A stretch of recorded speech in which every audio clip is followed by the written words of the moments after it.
Pianist Miles Black is with me in the studio today. Hi, Miles. Hello. So you've got a national tour coming up this summer with your quartet. Yeah, that's right. It's going to take you to some of the jazz festivals, I understand. Mm-hmm.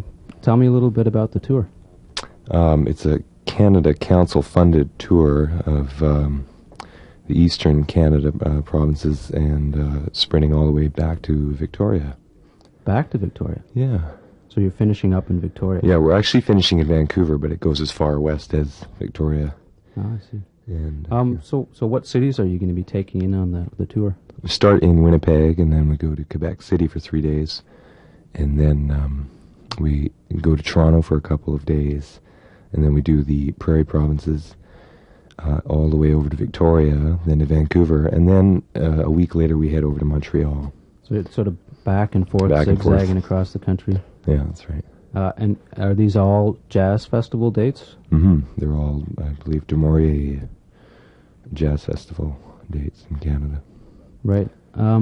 So how did you go about securing all the dates and organizing the tour? Did you do it all on your own, or did you have a little help? I got a lot of help. My wife actually did did all of it. She acted as a manager, and aside from running her own business, she had a little spare time while I was in Banff, and she set up this cross-Canada tour and managed to get the funding and all that sort of stuff.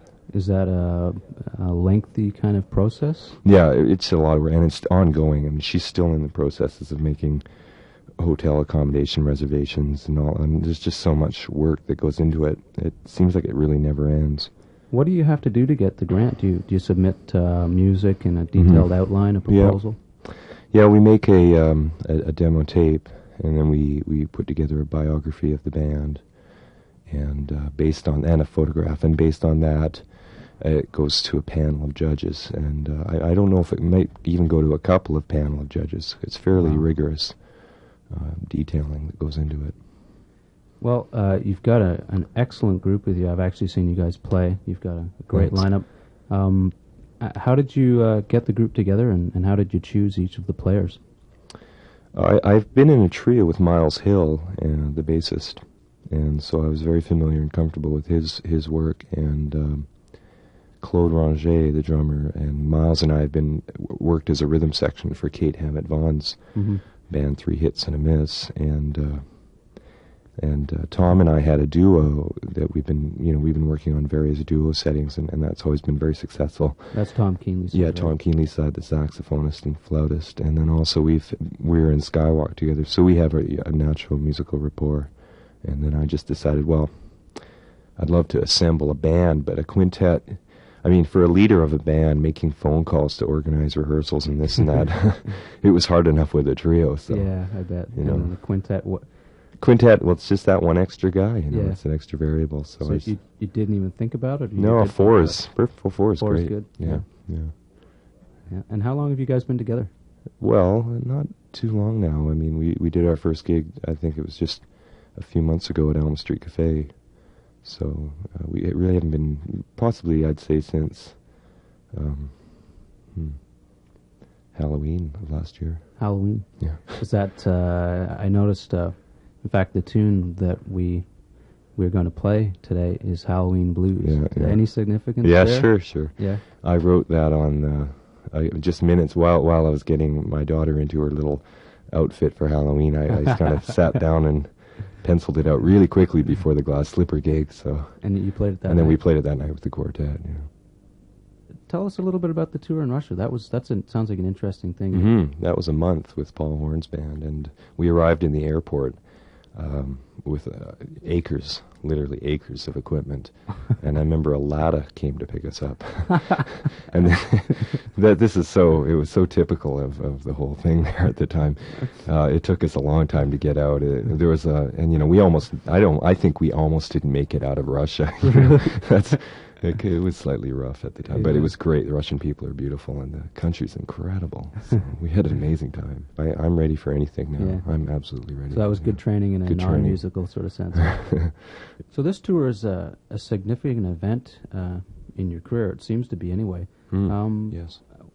What does it mean to you? You must be excited. I'm thrilled. It's the most exciting thing I think that for me personally as an artist that's ever happened. I'm getting a chance to go and perform my own original music, which I've been on several cross Canada Council funded tours, but I've always been a sideman, and so this is the one chance I've had yet to actually go and perform as a leader, and it's a big responsibility, and at the same time, it's a big thrill.